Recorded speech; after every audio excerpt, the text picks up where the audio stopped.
Mylavaram party incharge,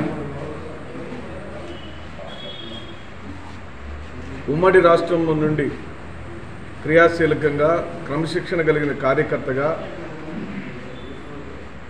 YSR శిష్యుడిగా రాజకీయ ప్రస్థానం మొదలుపెట్టి విద్యార్థి యువజన విభాగాల్లో పనిచేసి వైఎస్ జగన్మోహన్ రెడ్డి గారు పార్టీ పెట్టిన రోజు నుండి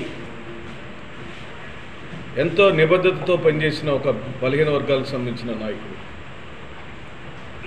ఏ ఒక్కరోజు అల్లరి చిల్లరి వ్యవహారశైలితో కానీ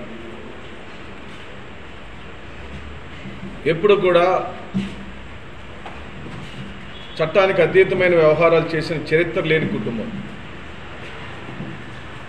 జోగి రమేష్ యొక్క రాజకీయ ప్రస్థానమే చాలామంది బలహీన వర్గాలు, దళిత వర్గాల్లో యువత ఎవరైనా రాజకీయాల్లోకి రావాలి అనుకున్న వాళ్ళందరికీ ఒక స్ఫూర్తిని నింపినటువంటి వ్యక్తులు వాళ్ళ హయాంలో దొంగసారా తయారు చేయబడుతుంది. తమ్మళ్లపల్లి అసెంబ్లీ నియోజకవర్గంలో వాళ్ళ అసెంబ్లీకి సంబంధించిన జయచంద్రారెడ్డి అక్కడ ఇన్ఛార్జిగా ఉండి దొంగసారా తయారు చేపిస్తున్నాడని బట్టబయలైపోయినప్పుడు, ఇదిగో ఈ ఇబ్రహీంపట్నంలోనే ఒక పెద్ద డంపుని జోగి రమేష్ గారు పట్టించినప్పుడు అప్పటి నుండి జోగి రమేష్ గారిని ఏ విధంగా అయినా సరే దీనిలో బాధితుడిగా చేయాలి అని చంద్రబాబు నాయుడు కుటిల రాజకీయం చేశారు. అసలు ఈ తీవ్రత ఎక్కడి నుంచి వచ్చింది? జోగి రమేష్ గారి మీద శత్రుత్వం ఏమిటి చంద్రబాబు నాయుడికి అని ఎవరైనా మనల్ని అడిగినప్పుడు,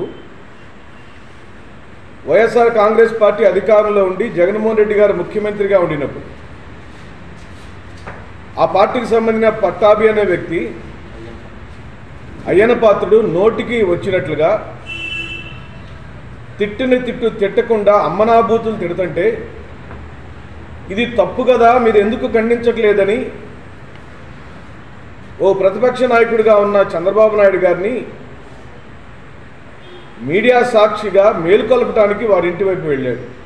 ఇంట్లోకి వెళ్ళలేదు, గేటు దాకా కూడా వెళ్ళలేదు, కేవలం అప్రోచ్ రోడ్డు దగ్గరికి వెళ్ళాడు. తన నిరసన గళాన్ని చెప్పాడు.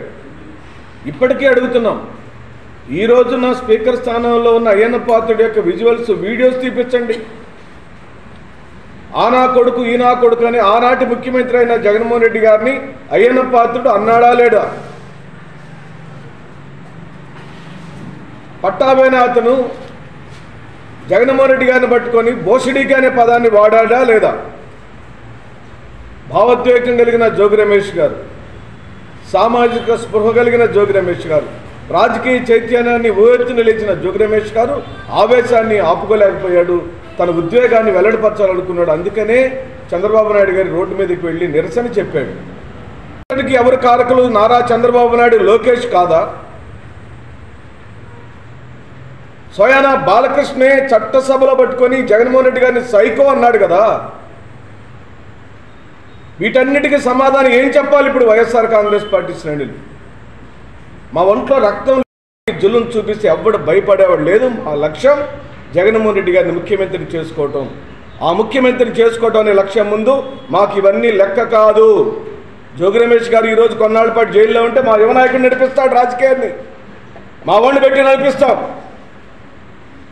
ఎక్కడ అవినీతి జరిగినా, వసంత కృష్ణప్రసాద్ ఆధ్వర్యంలో ఏ అవినీతి జరిగినా ఎండగడతామని చెబుతూ సెలవు తీసుకుంటున్నాను. మేము భయపడటానికి వచ్చిన రాజకీయ నాయకులం కాదు. ఈ సమాజానికి వైఎస్ రాజశేఖర రెడ్డి గారి యొక్క సిద్ధాంత బలాలని పుణికిపుచ్చుకొని పనిచేయటానికి వచ్చాం, సేవ చేయడానికి వచ్చాం. ఇన్ని సంవత్సరాల రాజకీయ జీవితంలో ఎక్కడైనా జోగి రమేష్ గారు దొంగసారాలు కాసినట్టు కానీ, సారా వ్యాపారం చేసినట్టుగా కానీ చరిత్ర ఉంటే చెప్పండి.